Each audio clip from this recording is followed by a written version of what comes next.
तो हेलो बच्चों, नमस्कार। अगर आपका भी टारगेट है कि आपको 95% मिले बोर्ड एग्जाम में, तो यहाँ पर मैं आपको जितना तरीका बता रही हूँ उस चीज़ को आप फॉलो करो, 100% आपको पूरा नंबर मिलेगा। कैसे मिलेगा यहाँ पर मैं पूरा आपको डिटेल में समझाती हूँ। सबसे पहले देखिए, ये सबसे यानी कि निबंध लिखना और सबसे ज़्यादा हार्ड है। इसी में ज़्यादातर सभी बच्चों के नंबर कटते हैं, क्योंकि ऑप्शनली क्वेश्चन आप लोग आसानी के साथ कर लेते हो, लेकिन लॉन्ग क्वेश्चन जो होता है उसको आप लोग बाद में करते हो। सबसे पहले ये देख लीजिए, आप लोग निबंध को, सभी बच्चे यही करते हैं कि निबंध को सबसे लास्ट में करते हैं, क्योंकि बहुत ज़्यादा लिखना होता है, इसलिए निबंध को लास्ट में किया जाता है। यहाँ पर मैं आपको पूरा बताऊंगी कि आप लोगों को निबंध लास्ट में लिखना सही रहेगा या फिर शुरुआत में ही लिखना सही रहेगा या फिर मिडिल में लिखना सही होगा। ठीक है, सारी चीज़ें बताऊंगी। तो यहाँ पर मैं आपको सबसे महत्वपूर्ण निबंध भी बताने वाली हूँ कि ठीक है 2024 में कौन कौन से निबंध इंपॉर्टेंट है जो पूछे जाएंगे। ठीक है, और अगर इस तरीके से, जिस तरीके से मैं यहाँ पर बताऊंगी, अगर इस तरीके से आप लोग निबंध को लिखते हो तो आपका एग्जामिनर एक भी नंबर नहीं काटेगा, 9 नंबर पूरा देगा। ठीक है, ये पक्का है, लेकिन आपको इस तरीके से लिखना होगा जैसे मैं यहाँ पर आपको बताऊंगी। और 2024 में आने वाले महत्वपूर्ण निबंध भी आपको यहाँ पर बताने वाली हूँ, तो वीडियो पर लगातार बने रहिएगा। तो चलिए वीडियो को शुरू करते हैं। तो सबसे पहले यहाँ पर मैं आपको जीवन में अनुशासन का महत्व बता देती हूँ।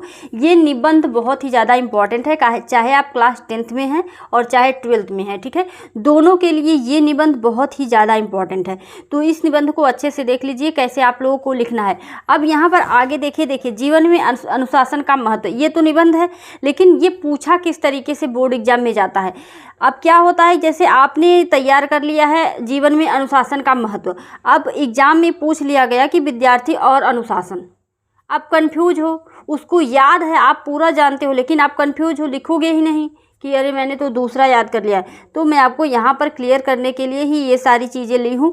जीवन में अनुशासन का महत्व, ठीक है, ये निबंध अगर आता है तो ये किसी भी तरीके से पूछा जा सकता है, जैसे विद्यार्थी जीवन और अनुशासन इस तरीके से पूछा जा सकता है, मानव जीवन में अनुशासन का महत्व इस तरीके से पूछा जा सकता है, विद्यार्थी और अनुशासन ऐसे पूछा जा सकता है, विद्यालय में अनुशासन का महत्व इस तरीके से पूछा जाएगा, छात्र जीवन में अनुशासन का महत्व। ठीक है, ये इतने तरीकों में, यानी यहाँ पर मैंने 6 तरीका बताया है, 6 तरीकों में पूछा जा सकता है। ठीक है, लेकिन आपको निबंध क्या लिखना है, बस जीवन में अनुशासन का महत्व। यानी कि ये सारे टॉपिक जो हैं ये आपके बोर्ड एग्जाम के लिए मैंने लिए हुए हैं, ये आपके बोर्ड एग्जाम में तरीका है पूछने का, तो इस तरीके से पूछा जाएगा। तो आप ध्यान रखिएगा, इस तरीके से कुछ भी विद्यार्थी और अनुशासन को लेकर कुछ भी पूछा जाएगा किसी भी तरीके से अलट पलट के, तो आपको इसका निबंध जो आप तैयार करके गए हो उसी को आपको लिखना है। ठीक है, अब चलिए आपको बताते हैं कि विद्यार्थी और अनुशासन का जो है निबंध में कौन कौन से जो है हेडिंग्स लगते हैं,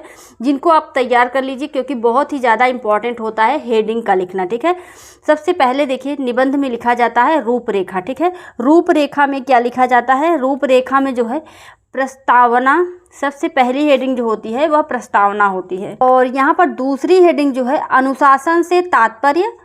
ठीक है, और तीसरी हेडिंग जो है अनुशासन का महत्व। तो यहाँ पर कहने का अर्थ है कि रूपरेखा जो है वह आपको ये दर्शाना है कि आप कौन कौन सी हेडिंग यहाँ पर प्रयोग करने वाले हो। ठीक है, इसको इसी तरीके से रूपरेखा हेडिंग डाल के नीचे में जितनी हेडिंग्स आपको यहाँ पर लिखनी है वो हेडिंग्स यहाँ पर आपको दिखा देना है। ठीक है, तो विद्यालयों में अनुशासनहीनता और उसके कारण उपसंहार। ठीक है, इतनी हेडिंग्स आपको लिखनी है। आगे चलिए, सबसे पहले अब यहाँ पर प्रस्तावना डाल दी है, यहाँ पर प्रस्तावना सबसे पहली हेडिंग है। ठीक है, तो विद्या का विनय से अत्यंत ही घनिष्ठ संबंध है, विद्या ददाति विनयम के आधार पर विद्या से ही विनय का प्रादुर्भाव हुआ है, किंतु आज देश का दुर्भाग्य है। अब यहाँ पर देखिए इतना लिखा हुआ है, ये आप स्क्रीनशॉट ले लेकर, चाहे आप अगर लिख रहे हो तो स्क्रीनशॉट लेकर लिख लीजिएगा, और नहीं तो आप पढ़ सकते हो। ठीक है, पूरा अगर मैं पढ़ के आप लोगों को बताऊंगी तो वीडियो काफ़ी लंबा होगा, जो आप लोगों को पसंद नहीं आएगा। और उसके बाद अनुशासन से तात्पर्य। ठीक है, अनुशासन से क्या तात्पर्य है ये आपको यहाँ पर लिखा हुआ है, तो आप लोग जो है स्क्रीनशॉट ले लेकर आप इसको अगर नोटबुक बनाए हो तो वहाँ पर नोटबुक में ले लो, क्योंकि ये जो निबंध है जीवन में अनुशासन का महत्व, विद्यार्थी और अनुशासन, ये आप लिख के रख लो। ठीक है, मैं आपको बताती हूँ, स्टाम्प मार लीजिए, ये फिक्स है आपके बोर्ड पेपर में छपना। ठीक है, तो इसको तैयार कर लीजिए। जो तैयार कर लेगा कि हाँ चलो तैयार कर लेते हैं जो है वो जाएगा, तो आप यही तैयार करके गए हो, ये 100% पूछा ही जाएगा, इसमें कोई कंसेशन नहीं होगा। ठीक है, उसके बाद देखिए इसको स्क्रीनशॉट ले लेकर आप रख लीजिए। ठीक है, लास्ट तक देखिए। यहाँ पर ये हेडिंग्स हो गई अनुशासन से तात्पर्य का, ठीक है। अनुशासन जीवन को गति प्रदान करता है। उसके बाद कुछ यहाँ पर लिखा हुआ है, उसे सुरक्षित रखता है और जीवन के उद्देश्यों को सार्थक बनाता है। अनुशासन से मनुष्य शक्ति और आत्मविश्वास की भावना का उदय होता है एवं उसका मनोबल ऊंचा होता है, ठीक है। इस तरीके से लिखेंगे। अगली हेडिंग जो है, एक चीज़ आप लोग ध्यान रखिएगा, यहाँ पर मैंने जो कलर पेन का प्रयोग किया है यानी स्केच का प्रयोग किया है, आपको स्केच पेन का अगर प्रयोग करना है तो ब्लैक का करिएगा, ठीक है। ब्लैक और ब्लू पेन का ही उपयोग आप लोग बोर्ड एग्जाम में करिएगा, बाकी कलर पेन का यूज मत करिएगा। मैंने किया है क्योंकि आप लोगों को साफ साफ दिखाई दे, क्लियरली दिखाई दे, ठीक है, वीडियो में, इसलिए मैंने यहाँ पर प्रयोग किया। आप लोगों को बोर्ड एग्जाम में ब्लैक ब्लू यही 2 पेन प्रयोग करना है, ठीक है। और मानव जीवन में अनुशासन, तो यहाँ पर अनुशासन का महत्व बताया गया। तो मानव जीवन में अनुशासन का बड़ा महत्व है। अनुशासन से तात्पर्य मुख्यतः आत्मा अनुशासन से ही है। नियंत्रण तो भय और दबाव से भी किया जा सकता है, किंतु उसका प्रभाव अस्थायी होता है।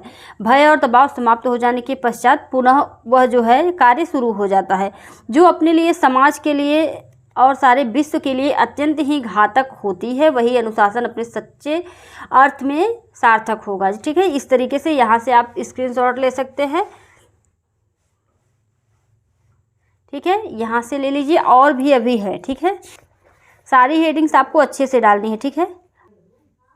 विद्यालयों में अनुशासनहीनता और उसके कारण, ठीक है, तो यहाँ पर इसका स्क्रीनशॉट ले लीजिए एक बार, ठीक है, इसको पढ़ लीजिएगा क्या कारण होता है जो है अनुशासनहीनता का। उसके बाद ये आप लोग लिख लीजिएगा। उसके बाद लास्ट जो हेडिंग आती है वह आती है उपसंहार की, ठीक है। उपसंहार में आप लोगों को क्या बताना रहता है, यहाँ पर देखिए, अतः विद्यालयों में व्याप्त इस घोर अनुशासनहीनता के निराकरण के लिए उपाय सोचना होगा। छात्रों में असंतोष को दूर करने के लिए उसके सभी अभावों को दूर करना होगा। भावी जीवन के प्रति उसे आश्वस्त करना होगा। छात्र संघों के वास्तविक उद्देश्यों को समझना होगा। अब चलिए बात करते हैं कि कौन कौन से निबंध जो हैं आपके बोर्ड एग्जाम में पूछे जाने वाले हैं इस बार 2024 में, ठीक है। तो यहाँ पर देखिए 2024 बोर्ड में आप की इम्पॉर्टेंट जो निबंध हैं, सबसे पहला है विद्यार्थी और अनुशासन, जो मैंने आपको बताया कि बहुत ही ज़्यादा इम्पॉर्टेंट है। और दूसरा है पर्यावरण प्रदूषण, ठीक है, ये भी बहुत ज़्यादा इम्पॉर्टेंट है। ये 5 निबंध आप तैयार कर लीजिएगा, ठीक है। ये आपका 100% है, इसको ज़रूर तैयार कर लीजिएगा। बाकी यहाँ पर मैंने 5 जो लिए हैं ये सभी इम्पॉर्टेंट है, आप लोग ज़रूर देख लीजिएगा। और नेक्स्ट वीडियो में मैं आपको यह भी बताऊंगी कि अगर मान लीजिए कि जैसे आपने विद्यार्थी और अनुशासन तैयार कर लिया है, लेकिन आप बोर्ड एग्जाम में जाते हो, जो निबंध आप तैयार करके गए हो वो निबंध आपका आया ही नहीं है, ठीक है। तो ये मैं आप लोगों को नेक्स्ट वीडियो में बताऊंगी, क्योंकि इसमें मैं आपको नहीं बता सकती, ये जो टॉपिक था उसी पर रिलेटेड है। तो आप लोग नेक्स्ट वीडियो में देख लीजिएगा कि आप अगर निबंध कोई और याद करके गए हो, वहाँ पर कैसे दिमाग लगाकर आप लोग अगले निबंध को ऐड करेंगे, ठीक है। अगला है पर्यावरण प्रदूषण, और तीसरा है आतंकवाद की समस्या, चौथा भ्रष्टाचार, और पांचवा मेरा प्रिय कवि। ये जरूरी नहीं कि कवि ही पूछा जाए, मेरा प्रिय लेखक भी पूछा जा सकता है, मेरा प्रिय टीचर भी क्लास टीचर भी पूछा जा सकता है, कुछ भी, यानी कि मेरा प्रिय कुछ भी पूछा जा सकता है, तो वो आप ऐड कर दीजिएगा, ठीक है। फिलहाल मेरा प्रिय कवि, तो एक कवि आप लोग किसी का भी लिख दीजिएगा, ठीक है। तो चलिए, वीडियो अगर आप लोगों को पसंद आता है तो लाइक कर दीजिएगा, और इस तरह की वीडियो को पाने के लिए चैनल को सब्सक्राइब कर लीजिए। चलिए मिलते हैं नेक्स्ट वीडियो में, धन्यवाद।